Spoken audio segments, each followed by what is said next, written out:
Sa barangay Filimon, laging maingay ang umaga. Maririnig ang tunog ng walis tingting, naglalako ng pandesal, at tawanan ng mga batang papunta sa paaralan. Ngunit sa gitna ng kasiyahang yun, ay may isang bahay na hindi masiyahan sa katahimikan. Ang bahay ni Aling Felisa. Maliit lang ito, gawa sa kahoy at yero. Maayos ang pagkakagawa, ngunit higit na kilala ang nakatira kaysa sa istruktura nito. Isang babaeng nasa 50 taong gulang, payat, maitim ang labi dahil sa kakakape at kadudaldal. Laging nakasilip sa bintana na parang CCTV ng buong barangay. Mabait siya kapag kaharap ang tao. Laging may dalang kakanin para kunyari nagbibigay. Pero pagtalikod mo, doon lumalabas ang tunay niyang ugali. Siya ang reyna ng pagiging sulsol. Siya ang dahilan para mag-away ang mag-asawang sina Tonyo at Aileen. Siya ang sumira sa pagkakaibigang Maris, Jonah at Beth. At siya ang dahilan kung bakit maraming magkakamag-anak ang hindi na nagpapansinan. Ang siste, susulsulan niya ang sinuman para mas palalain ang tensyon sa pagitan ng mga taong may tampuhan. At kung walang tampuhan ng mga ito, siya na ang bahalang gumawa at wala siyang pagsisisi sa mga ginagawa niyang yun. Ang sabi niya pa, Trabaho ko lang naman ang magsabi ng totoo pero ang totoo, gusto niya lang ng kaguluhan at iyon ang tanging nagpapasaya sa kanya. Isang araw, dumating sa bahay ang bagong mag-asawang sina Mara at Joel. Mga mabait, simple, at masayahing tao. Nagrenta sila ng bahay, katapat mismo ng bahay ni Felisa. Pagkababa pa lang ng gamit nila, lumapit na si Felisa. Ay, bagong lipat kayo? Nako, masaya rito. Pero hindi lahat ng taon mabait Bukod sa akin. Sabay ngiti niya. Umismid si Joel noong pumasok si Felisa sa bahay nila. Si Mara naman, pilit na kinukumbinsi ang sarili na baka mabait lang talaga si Felisa, kahit halatang sobra ang pakikialam nito. Pero hindi natapos doon. Tuwing umaga, lumalapit at naririnig nila si Felisa. Uy Mara, narinig ko kagabi Parang may kausap si Joel sa cellphone. Nako, babae yun. Sigurado. Dapat mo siyang tanungin at paaminin. Sambit ni Felisa. Minsang wala sa paligid ang asawa ni Mara. Isang beses naman, si Joel ang kinausap nito habang wala si Mara. Uy Joel, napapansin ko lang, lagi kang pagod sa pag-uwi. Siguro may ibang nagpapasaya sa'yo, no? Ayos lang yan. Lalaki ka naman Ikaw naman ang haligi ng tahanan, kaya't deserve mo ang sumaya.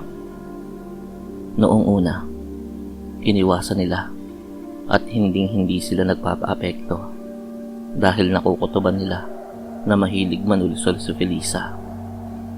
Pero habang tumatagal, nararamdaman nila na binabantayan sila ni Felisa. Minsan, pati ang mga personal nilang lakad, alam nito. Pagkalipas ng 2 linggo, nagsimula ang mga kakaibang pangyayari. Isang hating gabi, habang naguhugas si Mara, may narinig siyang mahinang katok mula sa dingding na tumutumbok sa harap ng bahay ni Felisa. Hindi yun mabigat, hindi malakas, para bang hinay-hinay, ngunit sunod-sunod. Pagsilip niya sa bintana, wala namang tao. Kinabukasan, paglabas nila ng bahay para pumasok sa trabaho, may nakita silang pulang sinulid na nakapulupot sa gate at sa paso ng halaman may supot na may lamang buhok, piraso ng pako at tuyong dahon. Sinong gagawa nito? Bulong ni Mara. na nanginginig. Hayaan mo na. Baka may nagbibiro lang. Sagot naman ni Joel. Pero hindi yun isang biro. Sumunod na gabi, nagising si Mara na parang hinihigop ang lakas niya. Magaan ang katawan niya tuwing umaga sa opisina. Pero pag-uwi, biglang bumibigat. Minsan, hindi siya makalakad pagpasok sa bahay. Bigla siyang nilalagnat, nasusuka, at nanghihina. Pero nawawala pag lumalabas siya. May mali eh. Sabi ni Mara sa sarili. At mas kinilabutan siya nang makita niyang madalas nakasilip si Felisa sa bintana na ang ngiti ng kakaiba. Hindi masaya, kundi parang nagmamasid. Isang gabi, dahil hindi makatulog si Mara, naglakad siya papunta sa likod ng bahay upang uminom ng tubig sa tapayan. Doon niya nakita si Felisa. Nakatalikod, may hawak na pulang kandila, may bote ng langis, at nakahubad na isang manika na gawa sa basahan. May inuusal siyang salita na hindi pamilyar, parang sinaunang orasyon. Talikuran mo si Joel.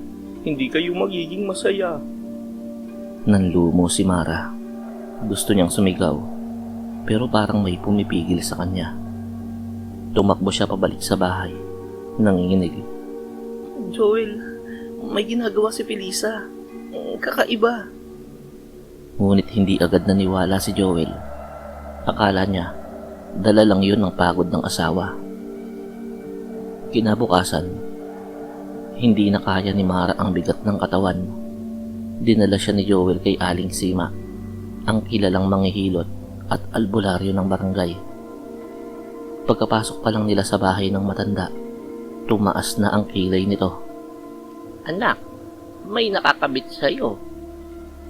Nanigas ang mga balikat ni Mara. Isang gapos ng kulam. Dagdag ni Aling Sima. Layunin nitong wakasan ang loob mo, sirain ang relasyon nyo, at paiyakin ka araw-araw. Sabay tingin niya sa mata ni Mara. Alam mo kung sino siya. Ang mga mata niya, laging nakamasid sa inyo. Hindi na kailangan ng pangalan. Pareho nilang alam kung sino yun. Pinaupo si Mara sa banig. Sinindihan ni Aling Sima ang 3 kandilang puti at nilagyan ng dahon ng kakawate ang batok ni Mara. Nang magsimula ang orasyon, namatay ang isang kandila. Lumakas ang hangin sa loob ng bahay kahit sarado ang mga bintana. At si Mara, parang may nalulunod sa loob ng dibdib niya. Lumabas ka. Sigaw ni Aling Sima. Hindi sa'yo ang babaeng ito. May maitim na usok na sumingaw mula sa balikat ni Mara at lumutang paikot.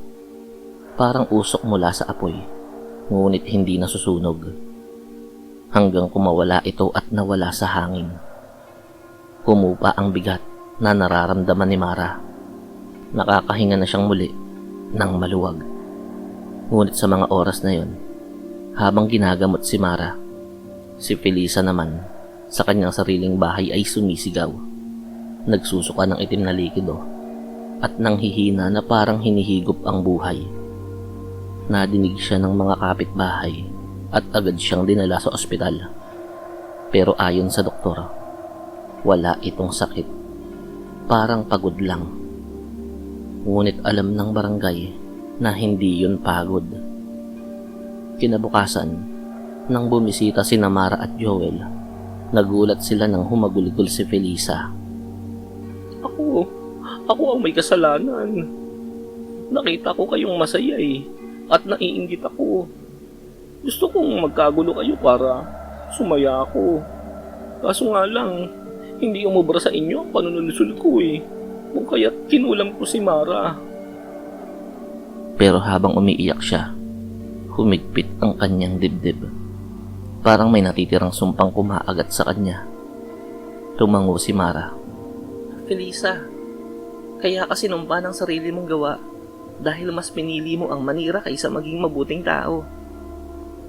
Pinatawad naman siya ng mag-asawa. Kinausap nila si Aling Sima na itigil na ang ganting kulam nito rito. Simula noon, hindi na nagsusumbong ng mali si Felisa. Hindi na siya naninira ng pamilya. Tumigil din siya sa pangungulam dahil alam niya na may mas malakas sa kanya at yun ay si Aling Sima. At humingi siya ng tawad sa lahat ng kapitbahay na nasaktan niya at sinulsulan. Hindi siya agad pinatawad ng mga ito. Pero si Mara, siya ang unang umintindi. Mahirap maging masaya kung puno ng inggit ang puso. Sabi ni Mara habang hawak ang kamay ni Felisa. Pero may pag-asa pa, kaya magbago ka. At doon, tuluyang napaiyak si Felisa. Ipinangako sa sarili na hindi na babalik sa dati niyang pagkatao at ugali.